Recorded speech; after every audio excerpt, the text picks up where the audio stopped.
Hello, you lovely lot, and welcome to this very special episode of the Psychic Explorer, coming to you from Bonnie, Scotland.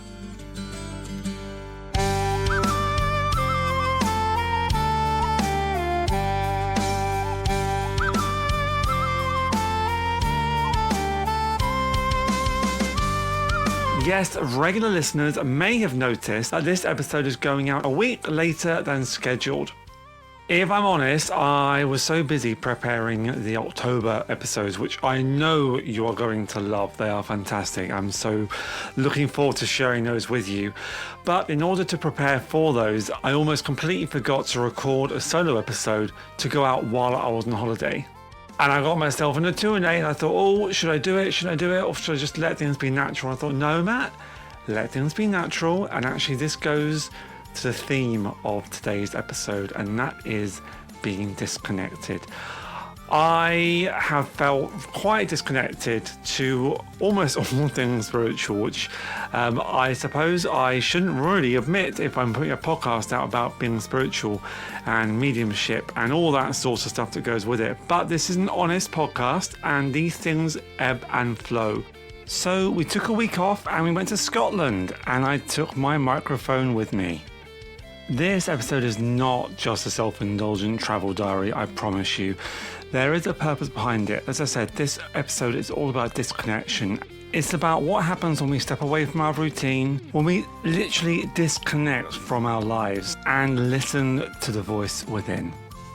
I suppose I wanted to give you a little vignette, a little something, a little flavour of the Scottish Highlands. So the last time I did this, I just basically sat on a beach and spoke to you, and I did do that this time as well. However, this time I want to do things a bit differently. I want to take you with me. So sit back, put your earbuds in, make yourself a brew, get yourself some Scottish shortbread, or if you're listening in the UK, break out the Tunnocks tea cakes. They are my favourites. And relax as I take you on a journey through the Scottish Highlands.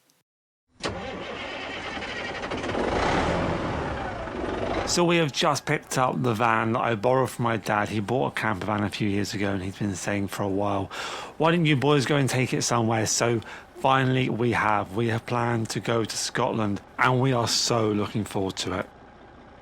With handover done, my dad gives us the keys, we start the engine up, and we make our way up the A1 to our first night's destination at Loch Lomond.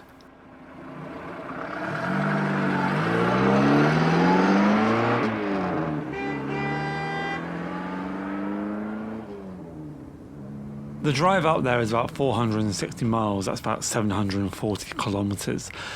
And it is pelting with rain the entire way, and I'm really worried that the whole trip is going to be a washout. We're in this camper van, so it's going to be fine. And whenever we've been to Scotland, we always joke that it's always cold and it's always wet. We've never had good weather whenever we visited. But the closer we get to the border, the rain thins out, the clouds disperse, and just a hint, only a hint, of sunshine reveals itself. Driving up, I'm just thinking about what we're going to be doing, and the plan is to go to the Inner Hebrides. We're going to go from Loch Lomond to the Isle of Mull, back over to the mainland, over to another island called the Isle of Skye, back over to the mainland again, down to Glencoe, and then home. There's going to be a lot of driving, but when Simon and I travel, we do tend to cover a lot of ground, and this trip we plan on being no exception. We love to see places. We'd love to see as many places as we can, almost to our detriment because we come away so exhausted. But as I'm driving up, I'm just contemplating what I want from this trip. Simon has recently rediscovered our local library, and he's going through a bit of a reading obsession, which is great. So he has got loads of books which he is planning on reading. I've got a couple too, but for me, this holiday represents an opportunity to just reset, reconnect, and recharge my batteries. And as we pass the sign that welcomes us to Scotland, I wonder, can the sounds of Alba revive the connection within me?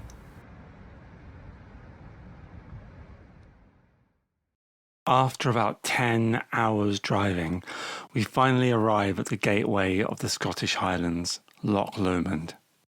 We're trying to keep this trip as cheap as possible, so we are trying to avoid campsites at all costs. The camper van is pretty self-contained, except it has no toilet and it has no shower, so we'll be having to make use of some public conveniences. We've also found an app where we can find free parking spaces and areas which we can pull over and camp for the night. I'm really hoping that we have Scotland to ourselves and that we have to interact with as few people as possible. And hopefully, finding camping spots off-grid, wild camping, is really going to help with that. Unfortunately, Loch Lomond is very popular and every camping space and parking spot is taken up with other motorhome users. So we decide to hang a left and really test this 3.5 litre engine as we go almost up a near vertical hill. We dogleg back on ourselves before eventually the road levels out and we follow the track, which is only a single track with parting spaces for people coming the other way, and we head into this valley. The road snakes and follows a stream which meanders its way through the bottom of the valley. It's called Douglas Water, and as we find a spot, the sun is just about to set, setting the surrounding hills alight with the glow of the sun. It is beautiful, and it is freezing. We have come from Norfolk where it was about 25 degrees, and tonight it is forecast to go down to 0. It is stunning with nothing but the sound of the Douglas Water flowing nearby and the sound of sheep on the hills that surround us.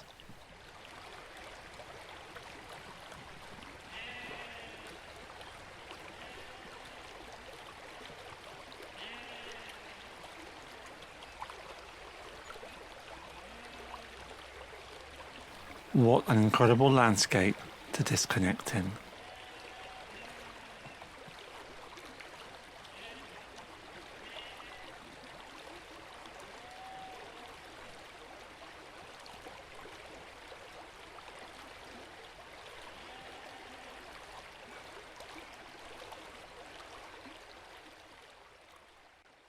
The next day we don our scarves, our hats, our big thick coats and face the bitter winds, but are cheered by the beautiful blue skies that have welcomed us to Scotland.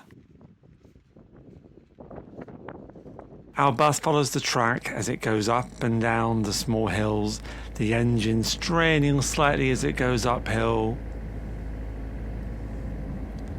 and then coasting as it goes back down. We make our way along the coast and visit pretty village after pretty village. These places that feel like the 21st century hasn't really touched. There are fewer people here, and the people that are here are happy to let you mind your own business. People come here to escape, whether that be from the world, from themselves, from their lives.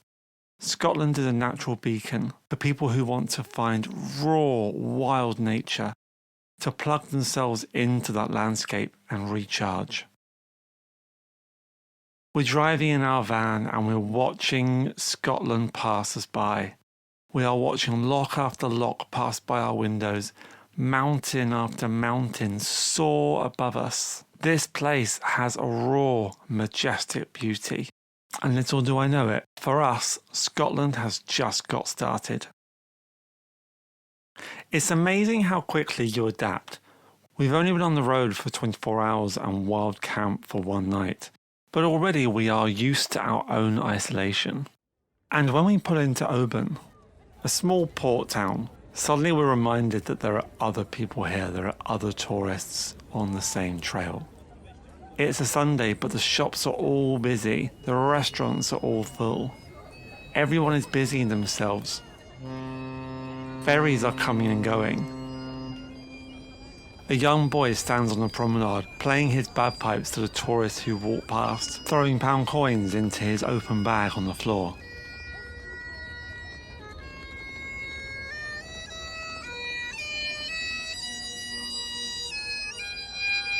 I'm reminded that as frustrated as I get when crowds and other tourists are around me, with people also comes creativity, comes creation. There are little craft shops everywhere. This boy is making music from an instrument made of sheepskin, and people are looking forward to their journey.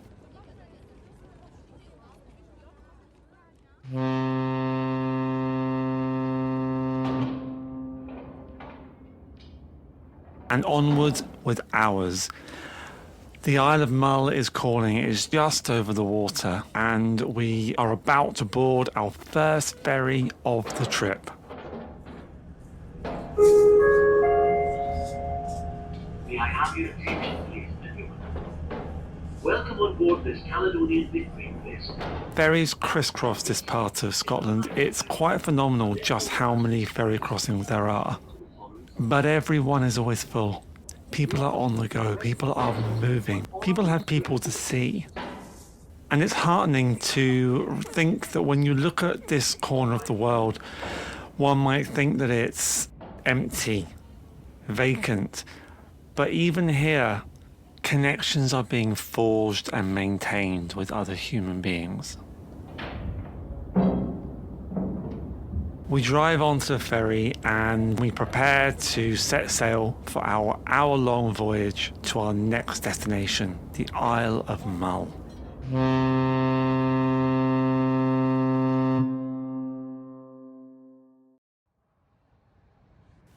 The Isle of Mull is absolutely stunning.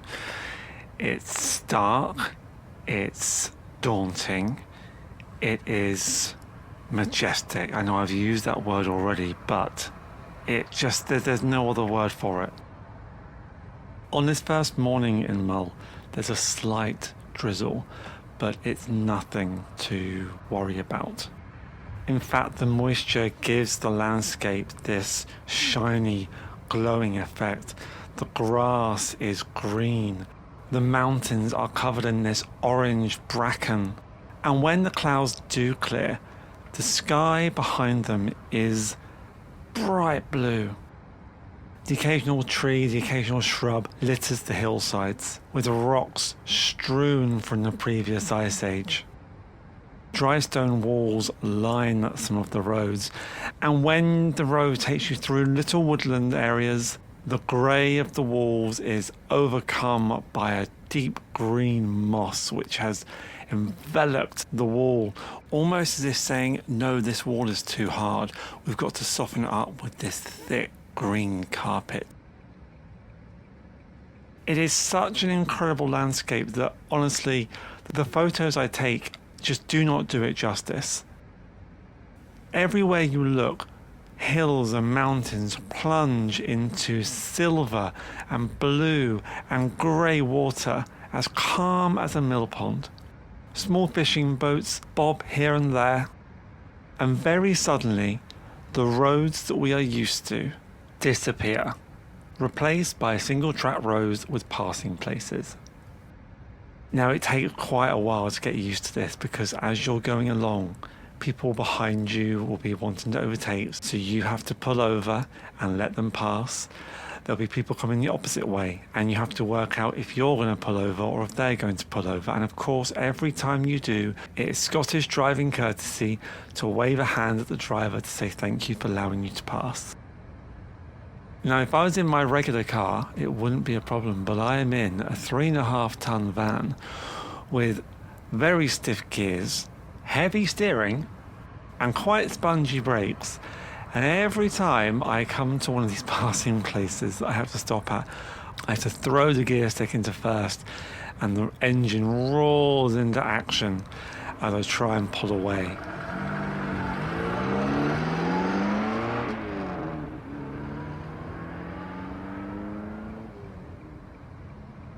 But I find it fun. I don't find it frustrating. I think driving for me is a pleasure. I love driving, and exploring a landscape like this is a privilege. It really is. And as I'm driving along and having to stop every few moments to allow someone to pass, it strikes me that we are under constant pressure, whether we put ourselves under that pressure or whether we feel it from other people. We're in a constant race to get to our destination, or we feel like we are being pushed along. Social media, I think, is a great example for this. I feel a big pressure to try and post. And it's easy to get disappointed when no one replies to your posts and no one acknowledges them. But that is something I've had to have a conversation with myself about. Who am I doing that for? I feel there is a pressure to get lots of likes. I feel that there is a pressure to be validated because everyone else is, and there seems to be this race to be the most popular person on social media, and it's never going to happen. And these passing places I found are quite metaphorical for this. You know, as I said, we do feel this pressure, but sometimes it's good to be forced to stop, to let other people pass, and to continue when you are ready. And sometimes when you are ready to get going again, it can be a struggle to do so, like the van. You got to whack it into first gear, you got to roar the engine to get the wheels rolling, but you get in your stride, you get going again, and then you have to pull over again. And that's absolutely fine. After an 8-mile track of stop-starting, pulling over for photos, pulling over for other vehicles, we got to the small car park for the Lochbuie standing stones. I wanted to see these. I've never seen standing stones. I have heard about them. I've heard about all the sort of energy they can bring, and I was really looking forward to seeing these stones. We pulled over beside this beautiful old stone bridge with a crystal clear stream passing under it. We donned our walking boots. Well, me with my yellow Wellington boots, my bright yellow Wellington boots I bought for a festival a couple of years ago. And we opened the old rusty gate and let ourselves into the field. Sheep were munching on the grass, and as we walked past, they looked up and gave us an inquisitive stare. And we walked along the ground, and it was boggy, it was wet and muddy, and it was squelching under our feet. Until eventually we found this field, and in the corner of this field were 9 standing stones. How long these stones have been here, no one actually knows. But I did do a little recording. Simon was with me, and I have to admit he was slightly off-putting. But here is what I had to say in the middle of the Lochbuie standing stones. Hello everyone, I am coming to you from wild and wet Scotland. I am currently stood in the middle of the Lochbuie standing stones on the Isle of Mull in the Inner Hebrides, and my word, it is stunning here. Apart from the distant sound of a chainsaw, but this place is just incredible. It is a land of mystery. It is an ancient land, and I don't want to sound too cliche by tapping into old Celtic roots, but you really can feel some sort of energy around here. The landscape is stark. It is beautifully bleak. It is so autumnal, it's gorgeous. We're driving around in my dad's camper van, and when we're driving along the roads which hug and cling to either the loch sides or the sea, the colours are so dramatic. The black and grey rocks covered in a bright orange kelp, with the orange and grey bracken going up into the green forests, the black cliff faces of the mountains, the green lush grass with the white specks of sheep grazing amongst the hills. It's just glorious, it really is. And I saw on the map that these standing stones were about half an hour from where we were camped out last night. So I thought, right, let's go and drive. And we took this single track road all the way along. Must have been about 8 miles, probably was that about 10 to 11 kilometers along this single track road with many passing places, and we only passed 2 other vehicles coming the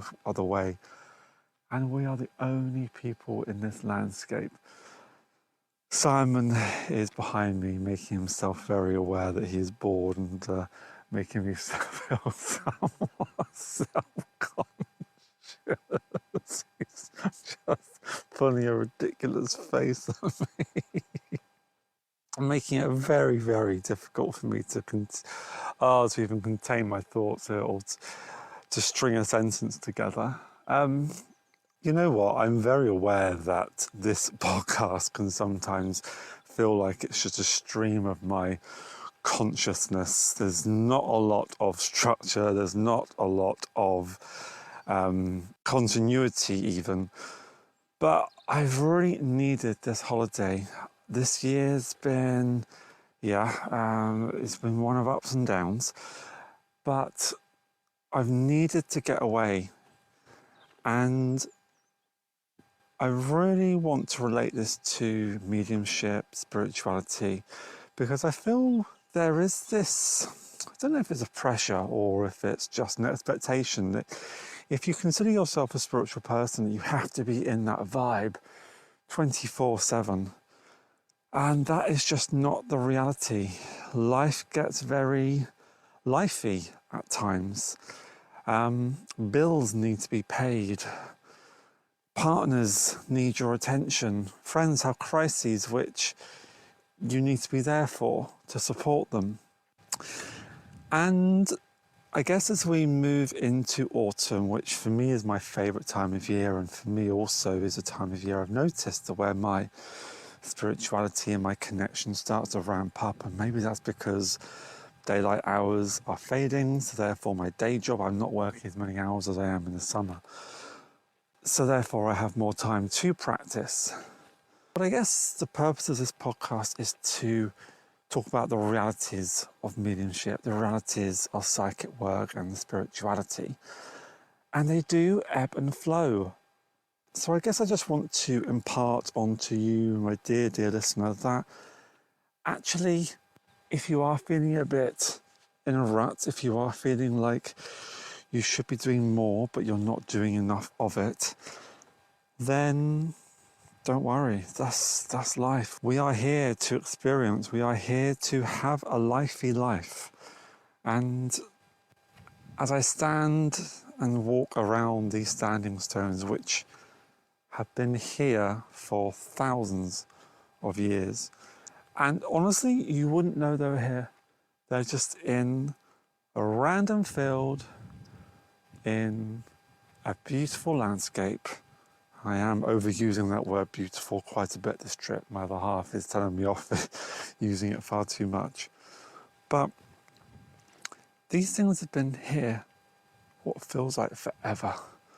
There's some sort of symbolism, there's some sort of meaning behind them. And as that meaning and symbolism fades into the past, as we embrace a modern technology-filled world, these standing stones are a good reminder that you do have impact. You don't have to have impact 24/7, but the things that you do, the things that touch people, they will have an impact on them. The point is, these standing stones have been here forever. And so is your spirituality, so is your mediumship. It was always going to be there. Even in times like I've been feeling recently where it's sort of slipped away and you are questioning whether you still have the ability to connect to your loved ones or other people's loved ones, you still have that ability. And it's okay to take that step back from life, to have a holiday, to be there for friends, to pay your bills, even as much as you might not want to. It's okay to take a step back from it. And I think I'm going to do an episode at some point in the future about taking a break from mediumship and spiritual work. But yeah, I think I'm just going to leave it there. Have a holiday, have a break, take care of yourself. I might come back at some point on this trip to, I don't know, pull a card and do a reading if I find somewhere nice. I'm very conscious that Simon is looking very, very bored as he waits for me to finish up this conversation to myself. You bored? No? I say I might do another recording at some point and pull a card. Do something like that, yeah. What have you got to say to the listeners? Are you recording it? I am. Time to get the coffee now.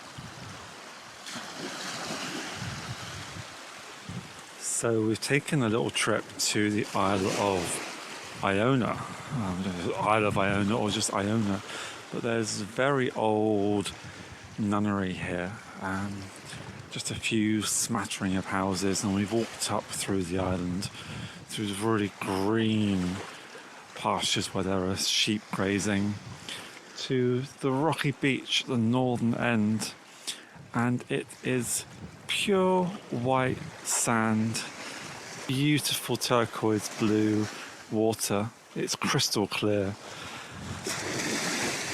Bloody cold. The wind is up, but it's cold, but it really is gorgeous. And I just wanted to do a little vignette, a little audio postcard of where I am.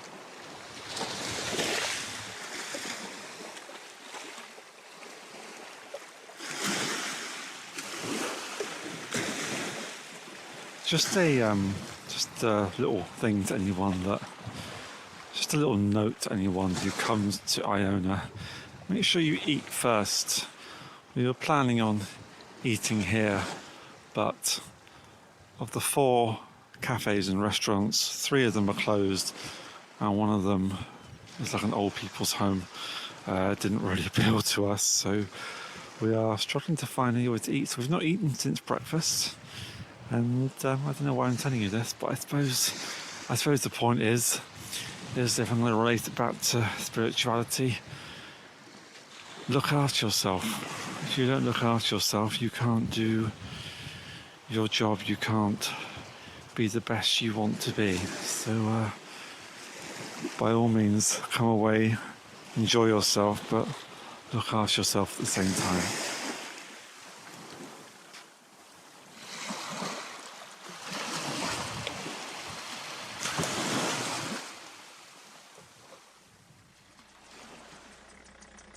We consult our app and we find a camping spot right on the front of a beach.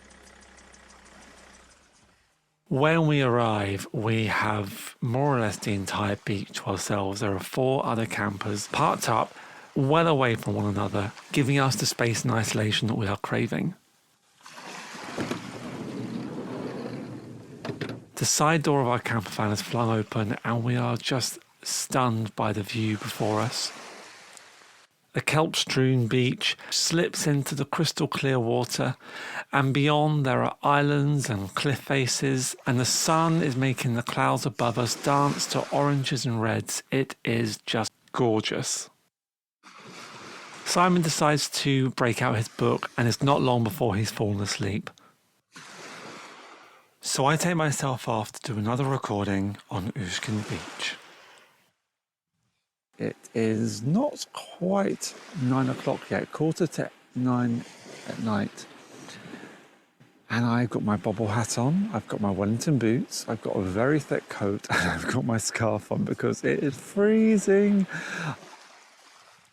So I've recorded 2 bits today and they didn't really feel right. The first one, I was in a field and I was in the middle of some standing circles. And a bit like Thailand, I felt like I should have been more connected. I felt like I should have been, this is something ancient. This goes back to ancient Celtic times. These stones have been stood here for at least 1,000 years, if not, 2,000 years more. But I was with my other half, and I was feeling very self-conscious. And he's a bit of a joker, so he was winding me up a little bit as well, and I was feeling quite uncomfortable doing my piece to mic, as it were.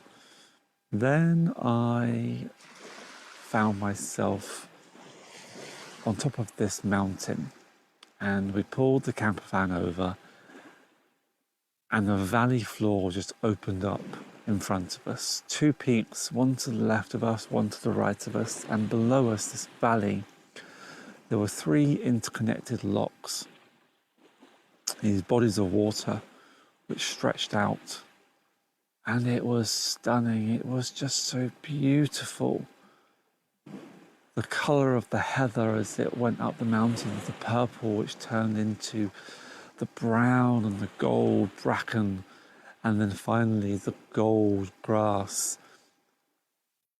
The mountains and the hills around here don't have many forests, and what forests there are, they're all managed. So, you'll be driving through parts of pine forest and then suddenly cliff faces with tree stubs where they've cut all the trees down. It is reminiscent to me of Mordor in the Lord of the Rings film when the orcs are all chopping all the trees down. It does look a little bit like that in some places, so it's a bit disconcerting, but the landscape here is just so rugged and so real. And I found myself talking again, a piece of microphone, but my circle leader, Nicola, she had messaged me and I was a little bit distracted with that.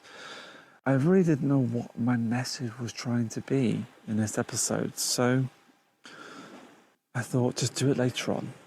So I've waited, and we have parked up. Our camper van overlooks this gloriously rugged beach. We are parked up on the beach. There are grey and black rocks jutting into the water.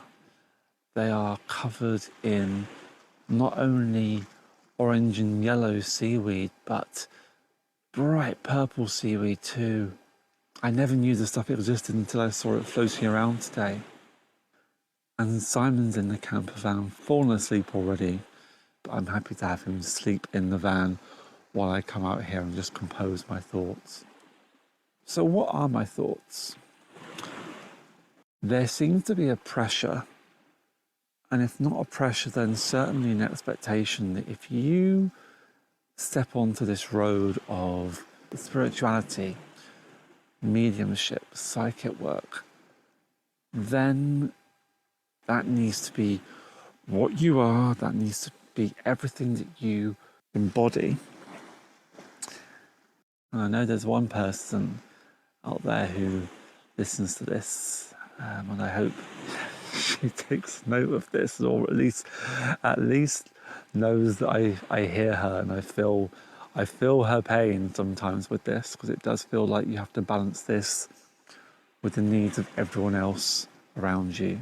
That guilt of going to circle, that guilt of taking yourself upstairs for a meditation because your other half wants to spend time with you, even if that is just sat on the sofa watching shit TV. But if you do find that you are on this journey of mediumship, of psychic work, of spirituality, and even if you're not on that journey, but you are a spiritual person, you are someone who is in touch with yourself, it can be very difficult to stay connected to yourself, or stay connected to the thing that brings you joy, brings happiness, brings a certain amount of meaning, I guess, to your life. It's my belief, and it's only my belief, that we are here to experience things. Whether that be learning lessons, I don't know, but certainly we are here to experience life in its physical incarnation. I'm sat here freezing my arse off, but at the same time appreciating the sensations, appreciating how the cold feels against my skin,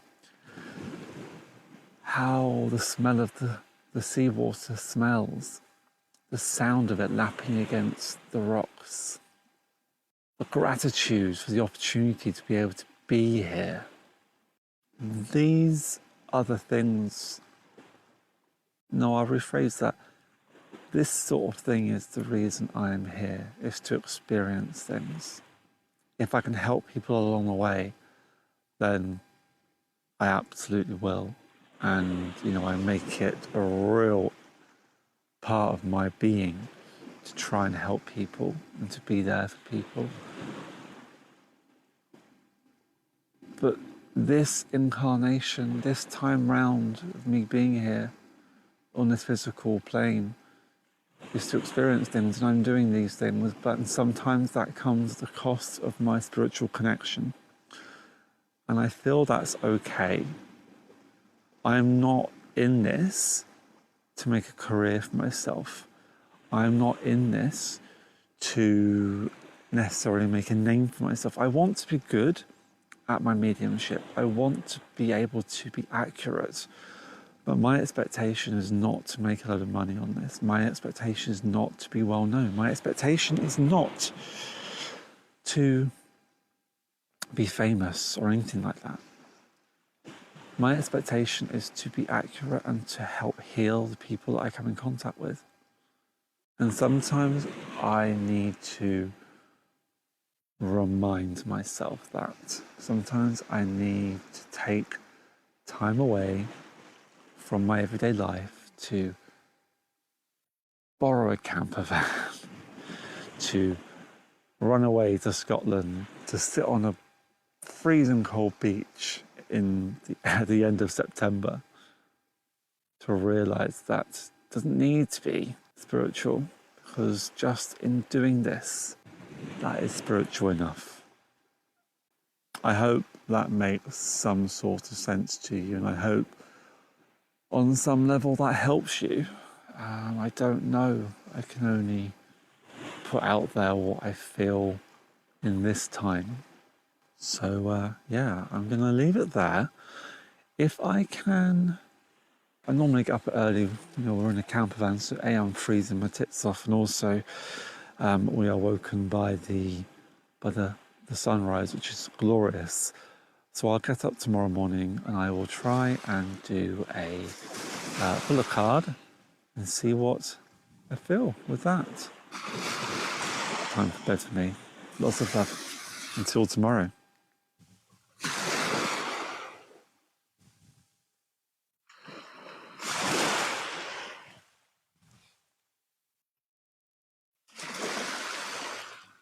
Good morning, everyone. We woke up this morning to a wonderful sunrise, and we opened up the van door to this incredible view of this beach with the rocks and the little islands in the distance, and the mountains in the distance, and the clouds overhead were a dusky pinky peach as the sun was starting to rise. It was really quite ideal. So I thought I'd get up, get out of bed, and I would pull a card and just see what happens, see what comes through. They always say that you should set your intention before doing any of this sort of work. And I guess my intention I want to set this morning, it's a message for you. I think this episode is shaping into one about taking a break. So I'm going to pull this. Okay. The reason I chuckle is because I pulled this card for someone in Circle a few weeks ago. And it was... Isn't it funny how these things work? So I was in Circle a few weeks ago and I pulled this card for... it's actually somebody who will be appearing on the Psychic Explorer in a few months' time. And it was about taking a break. So let me just lean into this card and just see what I can pull from it. Oh, okay. I'll tell you what I'll do. I will post this actually as an Instagram Instagram post. So if you want to see this card, then you can see it. This woman is in black. She's in a long black dress and she's got a long black veil coming from the back of her hat. She's got some used empty jars in front of her, and there's a black cloak over the beehive. These are the bee tarot cards that I use. The beautiful set of cards. If you don't have them, and you're a collector of tarot cards, then my word, or even oracle cards, my word, I would definitely invest in these. The sense, if I'm going to relate this to taking a break, this woman is almost in mourning. She is in mourning for the lack of commitment. She's in mourning for the lack of persistence in her work.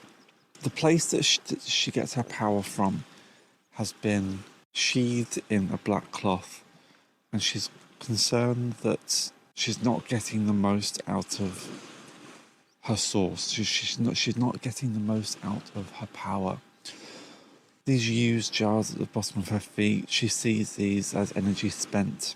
And she's not looking at me, she's looking towards a path which winds its way past a little cottage into a woodland area. She's not sure of where the path goes, she's not sure of the path ahead. And it's autumn, the leaves are changing, is where she's going to go going to be fruitless, because where she is at the moment, she is surrounded by nuts and berries. And if only she looked behind her, if only she looked at what was behind her, she would see that she still has 2 whole jars of honey. She still has 2 jars of energy. And how to interpret that to you, dear listener, that if you are feeling exhausted, if you're feeling like you can't get any power from wherever you get your power from, whether it is source, whether it is, like I said last night, reading a book, relaxing, going on a walk, or whatever it is, if you don't have that power, there's always something left. You know, I always bring her up, and my circle leader Nicola, she always says, there's always something more, there's always more. And whenever I'm doing a reading, she's just trying to do one more thing, one more message. And there's always something more. Although the bees are covered up in this black cloth, they're not fully covered. Some are still getting through. It might feel like you are disconnected. It might feel like I have been disconnected, or at least I feel like I have been disconnected, but I am not. We are not. We are still connected to our power.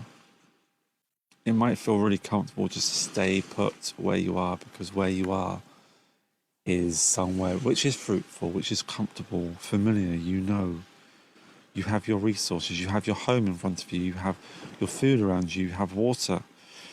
And you could take that journey into the unknown, because the way I see it, this card, she is where she is, she's comfortable, but she's in mourning, she's disconnected. She's not feeling her power. She could take that journey to somewhere new, and she could find an entire new power. She might not, but she could always come home. I'm going to leave that one now, because I don't want to ramble on too much, but I hope that made some sort of sense to you. So for the moment, I'm sending you all my love. Take care. Bye.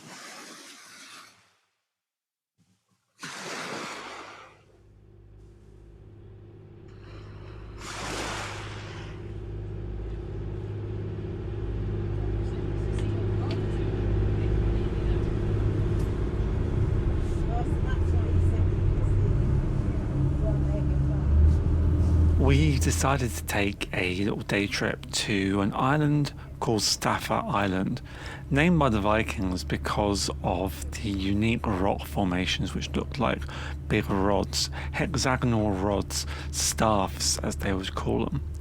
It's a bit like the Giant Causeway but in island form. We're on our small wooden boat cutting our way through the deep blue water.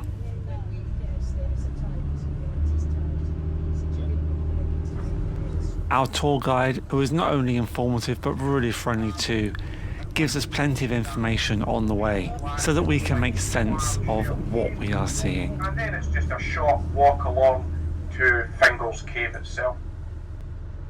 You'll have just over 1 hour on staff at this moment, and that gives you plenty of time to visit Fingal's Cave and to have a good explore around the island.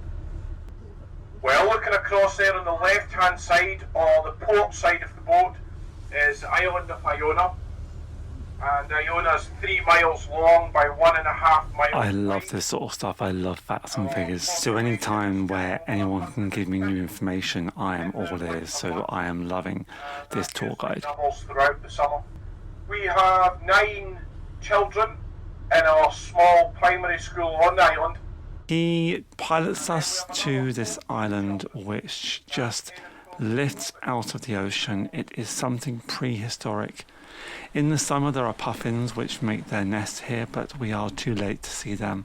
But as we disembark the boat onto the small concrete platform, which is covered in barnacles and baby mussels, we climb the metal steps up onto the top of Stafford Island and admire the views around.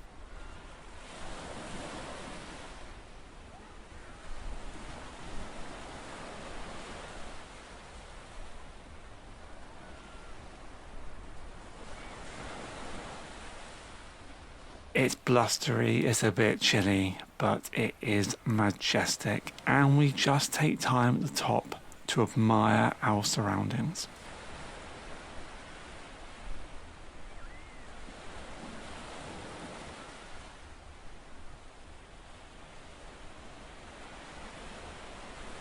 Stafford Island is not only famous for puffins and its unusual geology, it's also home to a cave called Fingal's Cave. And when everyone disembarked from the boat, most people went around to see the cave. Simon and I decided, let's just hold fire on that one. Let's go to the top first and wait until everyone is done with the cave, hoping that that would give us an opportunity to experience Fingal's Cave on our own. So after about half an hour of taking selfies, getting precariously close to the edge of these sheer-faced cliffs, which still at the age of 41 makes my knees wobble. I can't seem to get any closer than about a metre. But we make our way down the ladders and we walk along the path which has been marked out by the National Trust for Scotland, scrambling over large hexagonal rocks towards the direction of this huge gaping mouth in the side of this island. There are a few people there taking selfies and taking photos, so we just wait and hold fire.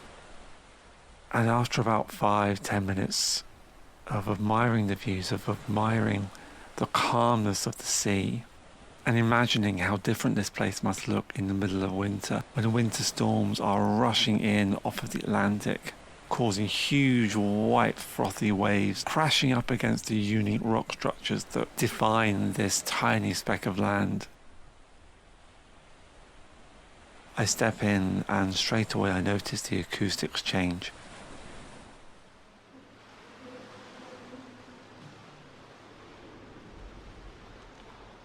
There's not an echo. There is a surrounding. It's almost as if I'm in a soundproof chamber. This is no cave that I've ever been in before. This is utterly different. This is utterly unique. These hexagonal rocks which make up this structure are almost reminiscent of a cathedral. They look man-made. It's quite, just for lack of a better word, it's quite phenomenal. And I let my mind wander, and I think of all the people who have visited this cave over the millennia, going all the way back to the Vikings, the Celts, and before them. This cave must have hosted some sort of religious ceremony in days gone by.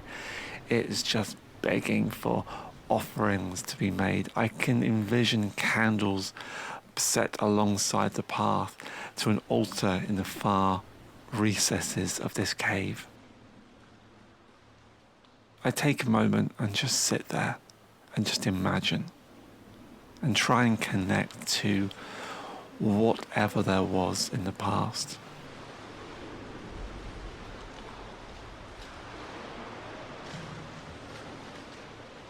I have a moment in that cave and I re-emerge energized. I re-emerge invigorated. I re-emerge more me. It's like the land has almost given birth to me. I don't say anything to Simon, I didn't say anything. I don't even think I acknowledge it to myself, but just being in contact with something so ancient, so of the earth, so awe-inspiring. It reminds me that my life, here and now, as important as it is, it's not everything. Matt Morris is just fleeting. I am here for a millisecond, a heartbeat, not even a heartbeat, a blink in the lifespan of this planet, of this universe. And all these things that I am worried about, all these world events that I have no control over, yet I put on my shoulders, whether that be the genocide in Gaza, whether that be the rise of nationalism in my own country and the world, the hardening of people's hearts to people in need. I can only have impact on the people that I come into contact with, the people that I connect with, and the people who connect with me. Before I went away to Scotland, I was feeling disconnected. For me, this psychic, spiritual mediumship work, it is so important to me. And I want to be the best I can be at it. And as I said, when I was sat on the beach, when I was stood at the standing stones at Loch Buie, there is this expectation that if you're a spiritual person, that needs to be your entire being. And that is not me. I can be cynical. I can be scientific. I can be very logical. I am not one for pulling a card every day. I am not one for meditating every day. I have this gift, as we all do, as I strongly and firmly believe we all do, but I have not been practicing this gift as much as I have done in the past. And with that comes guilt, with that comes a self-imposed expectation. That expectation does not exist from anyone else. It's purely something I am putting on to me. I have so many different interests. I keep up to date with world affairs to my detriment. Hands up, especially recently, especially this year. It's just been awful, one thing after another. And I have had things go on in my family life which have not been fun. The plans I made have not worked out. As I said to someone before I went away, life has been very lifey recently. I guess I needed to disconnect from my life, to reconnect to me. And I hope that resonates with you. While I was away, surrounded by this incredible Scottish landscape, I wasn't checking Instagram. I wasn't checking Facebook every half hour. I wasn't checking the news. I wasn't listening to my political podcasts. I was just in the moment with Simon, having profound conversations and talking shit in equal measure, laughing, having fun, exploring, doing what we do best as a couple, we explore. I'm going to draw this episode to a close. I really hope you've enjoyed this little journey through the Western Isles of Scotland with me. If you are feeling that expectation that you need to be more than you can be at this moment, at any moment, I would encourage you to give yourself that permission to just step back, reevaluate, and find that you that sparks, find that you that is calm, find that center. And so I will leave you with the sounds of the Bride's Vale waterfall on the Isle of Skye. Take a moment to just close your eyes and visualize yourself stepping under this beautiful waterfall, and let the cold water of the Scottish Highlands wash away your cares, wash away your worries, and reinvigorate you. Take care, guys. Bye.